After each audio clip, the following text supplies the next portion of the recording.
भारतीय सिनेमा जगत की पार्श्व गायिका आशा भोसले का 92 वर्ष की आयु में निधन हो गया है और इस खबर से राजनीति से लेकर फिल्म और संगीत जगत तक गहरा शोक फैल गया है। संगीत प्रेमियों के लिए यह युग के अंत जैसा है और मानो एक सदी की सुरीली आवाज ने दुनिया को अंतिम विदाई दी हो। आशा ताई ऐसी गायिका थी जिनकी आवाज ने बच्चों से लेकर युवाओं और बुजुर्गों तक को मंत्रमुग्ध किया। उनके गीतों पर लोग गुनगुनाने और थिरकने को मजबूर हो जाते थे। उनकी गायकी में भावनाओं, ऊर्जा और विविधता का अद्भुत संगम देखने को मिलता था और अपने लंबे करियर में आशा भोसले ने हजारों गीत गाए और भारतीय फिल्म संगीत को नई ऊंचाइयों तक पहुंचाया। उनके योगदान को हमेशा याद रखा जाएगा और ऐसे में आइए जानते हैं उनके जीवन के कुछ महत्वपूर्ण पलों और संगीत यात्रा की शुरुआत से लेकर उनके अमर योगदान तक की कहानी, जिसने उन्हें संगीत जगत की महान हस्ती बना दिया।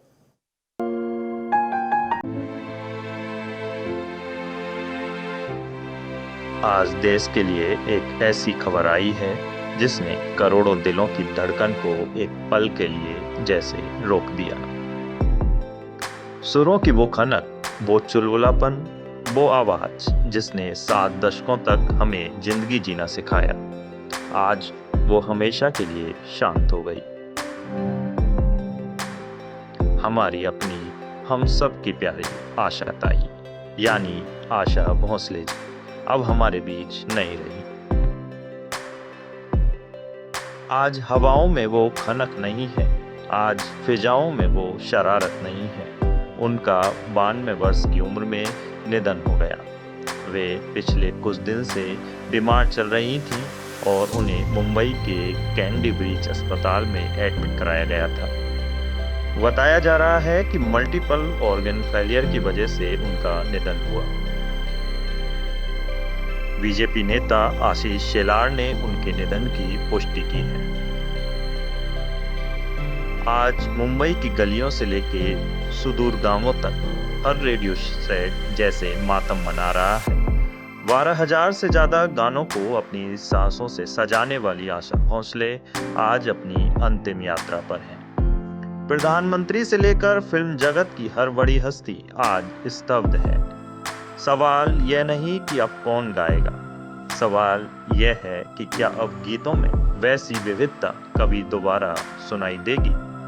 आशा जी ने हमें सिखाया कि संगीत की कोई सीमा नहीं होती।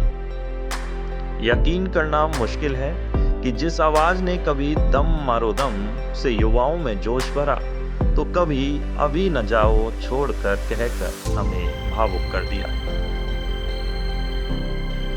वो आवाज अब सिर्फ यादों में गूंजेगी। आशा भोसले सिर्फ एक गायिका नहीं थी, वो संगीत का एक पूरा हिमालय थी,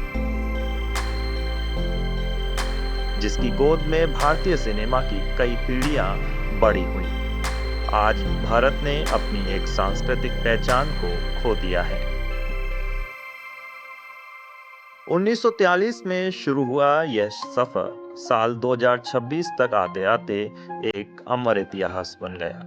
8 सितंबर 1933 को सांगली में जन्मी आशा जी के जीवन की शुरुआत संघर्षों से भरी थी।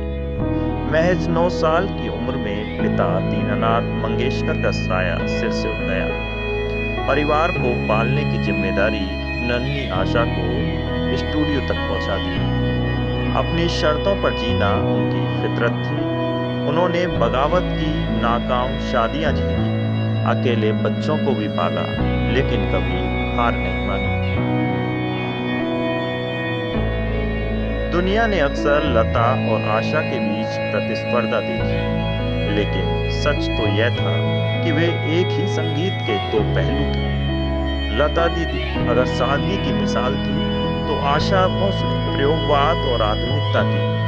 साल 2022 में लता दीदी के जाने के बाद आशा भोसले उठ गई। उन्होंने कहा था, अब मेरे सिर पर हाथ रखने वाला कोई नहीं। आज यकीनन ऊपर आसमान में दोनों बहनें फिर से एक साथ सुर लगा रही होंगी। Guinness book of world record से लेकर पद्म विभूषण, उनकी उपलब्धियां अनंत हैं। पंचम दा के साथ आशा ताई ने भारतीय पॉप और जैज संगीत की जो नींव रखी, वो आज भी नई पीढ़ी के लिए प्रेरणा है। 92 की उम्र में उनकी आवाज में वही 16 साल वाली कशिश और ऊर्जा बरकरार थी। आज जब आशाताई का पार्थिव शरीर पंचतत्व में विलीन होने जा रहा है, तो हर भारतीय के दिल में एक खालीपन है। प्रधानमंत्री ने ठीक ही कहा, संगीत का एक अध्याय समाप्त हो गया। आशा जी अब नहीं रही, लेकिन उनका संगीत अमर है। जब भी कोई प्रेमी अपनी प्रेमिका को मनाएगा, जब भी कोई महफिल सजेगी, आशा ताई की आवाज वहां मौजूद होगी। अलविदा आशा ताई, आपकी कमी कभी पूरी नहीं हो पाएगी।